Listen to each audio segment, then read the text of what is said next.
جب حضرت مہدی کی قیادت میں مسلمان صاحب ایمان اہل عرب یہودیوں اور عیسائیوں کی طاقت سے ٹکرائیں گے تو ان کی مدد کے لیے دو جانب سے اللہ تعالیٰ کچھ بھیجیں گے مدد. ایک تو آخری مرحلے میں مدد آئے گی حضرت مسیح عیسیٰ ابن مریم کا نزول، جو یہودیوں کی طرف رسول بنا کر بھیجے گئے تھے. انہیں یہودیوں نے اپنے خیال میں سولی پر چڑھا دیا، لیکن اللہ نے فرمایا وما صلبوہ وما قتلوہ ولکن شبہ لہم بل رفعہ اللہ الیہ. اللہ تو اپنی طرف اٹھا کر لے گیا. اور احادیث صحیحہ جو کہ ہمارے ہاں متواترہ کے درجے میں، وہ احادیث جو صحیحین کی ہیں، ان سے ثابت ہے کہ حضرت عیسیٰ ابن مریم دوبارہ زمین پر آئیں گے.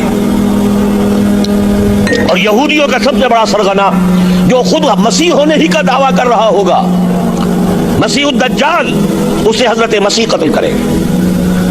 لیکن ایک دوسری حدیث سے معلوم ہوتا ہے کہ مشرق سے فوجیں آئیں گی حضرت مہدی کی مدد کے لیے. یخرجون ناس من المشرق یؤدون للمہدی یعنی سلطانہ. مشرق کی طرف سے فوجیں آئیں گی کہ جو مہدی کی حکومت کو مستحکم کریں گی. خراسان کا لفظ آتا ہے ایک دوسری حدیث میں. خراسان سے سیاہ عالم چلیں گے، انہیں کوئی نہیں روک سکے گا یہاں تک کہ وہ یروشلم میں جا کر رسم ہو جائیں گے. اور حضور کے زمانے میں اچھی طرح سمجھ لیجئے، ہند کسے کہتے تھے حضور کے زمانے میں؟ پاکستان ہند میں شامل نہیں تھا. سندھ و ہند، سندھ ایک مکمل ملک تھا، ہند اس کے بعد شروع ہوتا تھا. یہ راجپوتانے کا اور تھر کا ڈیزرٹ جو ہے، اس سے آگے جو ہندوستان ہے وہ ہند تھا.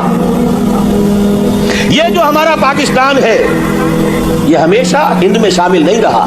حضور کے زمانے میں بالخصوص سندھ و ہند، دریائے سندھ چلا آ رہا ہے.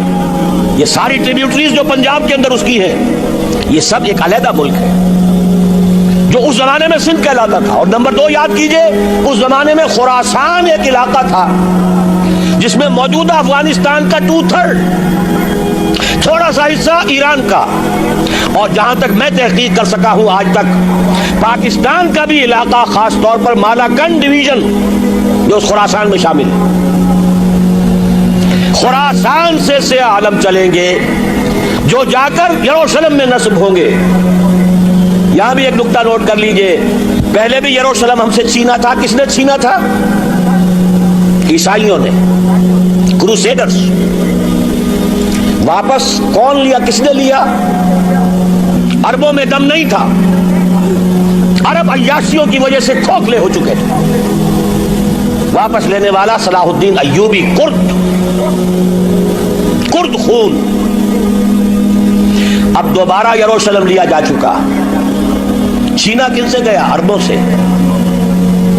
عرب واپس لے سکتے ہیں؟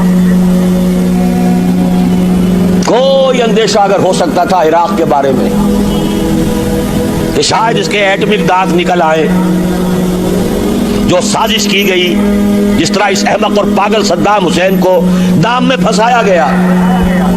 صدام 100 جال، دام کہتے جال کو، 100 صدام، اس میں جو پھنسا ہے تو اگلا پچھلا کھایا پیا سب اگلوا لیا. اور ہے ہی کون؟ اس کے پاس ایٹمک ہتھیاروں کا ذخیرہ موجود ہے، اور کسی کے وہ ایٹمک دانت بھی نکلنے نہیں دے رہے. پاکستان کے اوپر کتنا دباؤ، اور ہمیں نہیں پتا کتنا کچھ دباؤ قبول کیا جا چکا. یہ تو سبھی مانتے ہیں، کیپ کر دیا گیا، روک دیا گیا، آگے تو نہیں بڑھ رہا. یہ تو سبھی مانتے ہیں. رول بیک بھی ہو گیا یا نہیں کچھ پتہ نہیں، لیکن کسی صورت یہ نہیں تسلیم کریں گے، قبول کریں گے کہ کسی مسلمان ملک کے پاس ایٹم بم آ جائے. یہودیوں کے پاس ذخیرہ موجود، سب جانتے ہیں. بہرحال یہ جان لیجئے، اس علاقے سے امید ہوتی ہے سندھ اور خراسان. حالات بہت خراب ہیں ہمارے، اور حالات بہت خراب ہیں افغانستان کے بھی. لیکن حالات کے بدلتے اللہ تعالیٰ کی مشیت کے تحت دیر نہیں لگا کرتی. سیرت نبوی میں مجھے نظر آتا ہے سن 10 میں 10 نبوی ہجرت سے 3 سال پہلے 2.5 سال پہلے کہیں سے کوئی امید کی کرن نظر نہیں آتی تھی کہ عرب میں اسلامی حکومت قائم ہو جائے گی. 10 برس ہو چکے محمد رسول اللہ کو دعوت دیتے ہوئے اور ابھی تک بمشکل 125 آدمی ہے. اپنے بل پر اپنے طاقت پر مکے میں رہ بھی نہیں سکتے. کیسے ہو جائے گا؟ کہاں سے ہو جائے گا؟ میں آج پوچھتا ہوں کوئی سر بتائے کہیں سے کوئی امید کی کرن اس وقت نظر آتی ہے؟ اس ماحول میں لے جائیے. اگلے 3 سال میں کیا ہو گیا؟ پہلے سال 6, اگلے سال 12, اس سے اگلے سال 72 اور بیعت عقبہ ثانیہ ہجرت اور وہاں سے اب حضور کی طرف سے انیشیٹ شروع ہو گیا انیشیٹو. تو ہم نہیں کہہ سکتے اللہ تعالیٰ کی قدرت اللہ کی مشیت. یہ یقین ہے کہ دنیا کے خاتمے سے پہلے نظام خلافت قائم ہوگا اور تمام دنیا میں ہوگا. ظاہر ہے کہیں پہلے کسی ایک جگہ سے ہوگا جیسے حضور کے زمانے میں ہوا. اگر بیک وقت پوری دنیا میں ہو سکتا تو حضور کے دست مبارک سے ہوتا. اگر حضور کے دست مبارک سے بھی ایک ملک میں ہوا, جزیرہ نما عرب میں ہوا, پھر حضور کے امتی ہیں نا, ابو بکر ہے, عمر ہے, عثمان ہے, صحابہ کرام کی فوجیں نکلی ہیں, امتی ہیں, امتیوں کے ہاتھوں اس کی توسیع ہوئی. اب بھی یہی ہوگا, کسی ایک علاقے میں ہوگا. میرا گمان ہے, میں یہ یقین سے نہیں کہہ سکتا, گمان بھی میرا ان احادیث کی روشنی میں ہے جو میں نے آپ کو بتا دی اور موجود ہے اس کتابچے کے اندر. علامہ اقبال نے بھی انہی کے حوالے سے کہیں کہا ہے, میرے عرب کو آئی ٹھنڈی ہوا جہاں سے, میرا وطن وہی ہے, میرا وطن وہی ہے. اس علاقے سے کچھ ہونے والا ہے اور ہوگا انشاءاللہ. میری زندگی میں نہ ہو, آپ کی زندگی میں نہ ہو, کوئی پرواہ نہیں. حضرت حمزہ تو شہید ہو گئے غزوہ احد میں. 5 سال کے بعد حضور مکے میں داخل ہوئے ہیں فاتح کی حیثیت سے. حضرت حمزہ کی نگاہوں نے, ان آنکھوں نے تو نہیں دیکھا, عالم ارواح میں اللہ نے کیا مشاہدہ کرایا ہوگا انہیں, وہ تو ہمیں معلوم نہیں. بعض صحابہ شہید کر دیے گئے مکے ہی میں. بہت بڑی کامیابی.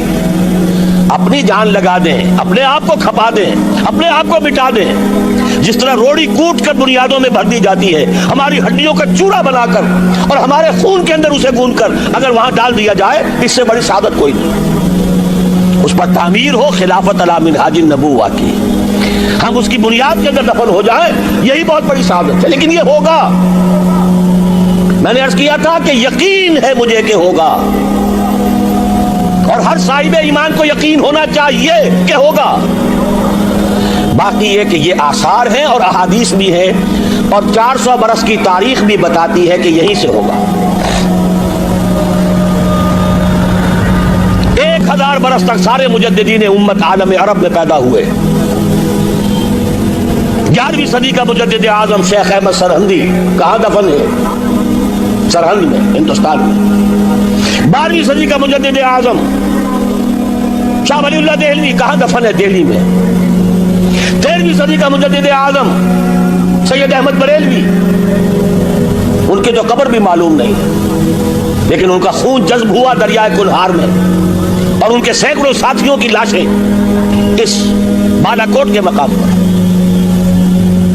14ویں صدی کے مجدد اعظم شیخ الہند, لیکن ان کے ساتھ ساتھ اتنے اعظم رجال, علامہ اقبال جیسا مفکر, مولانا مودودی جیسا مصنف, مولانا الیاس جیسا مبلغ, کہیں اور ہمیں دکھا دیجئے آپ. میں کل کہیں عرض کر رہا تھا, دیکھیے پہلے جو 1000 برس تک ہر خیر ہندوستان میں باہر سے آ رہا تھا. معین الدین اجمیری باہر سے آ رہے ہیں, شیخ علی حجویری باہر سے آ رہے ہیں, سندھ میں جتنے اولیاء دفن ہیں سب کے سب باہر سے, ایران سے چلے آ رہے ہیں. لیکن جیسے ہی 11ویں صدی شروع ہوئی, ریورس ہو گیا آرڈر. اب سلسلہ مجددیہ نقشبندیہ اب ہندوستان سے نکل کر پھیل رہا ہے. پورا افغانستان, پورا ترکستان, تمام یہ ترک ریاستیں جو آزاد ہوئی ہیں ابھی USSR کے خاتمے کے بعد, یہاں تک کہ سائپرس, جزیرہ قبرص, پورا ترکی جو اب بھی ہے موجودہ ترکی, سلسلہ مجددیہ نقشبندیہ کہاں سے چلا؟ ہندوستان سے پھیل گیا پورے عالم اسلام. مفکر علماء دین کا اور تمام علوم دینی کا مجدد شاہ ولی اللہ دہلوی. خالص ترین جہاد فی سبیل اللہ دور صحابہ کے بعد جماعت مجاہدین جام شہادت نوش کیا، سینکڑوں ہمارے مجاہدین.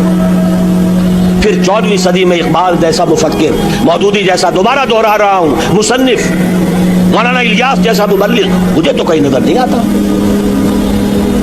تمام مسلمان ممالک آزاد ہوئے، کہیں اسلام کا نام نہیں لگا.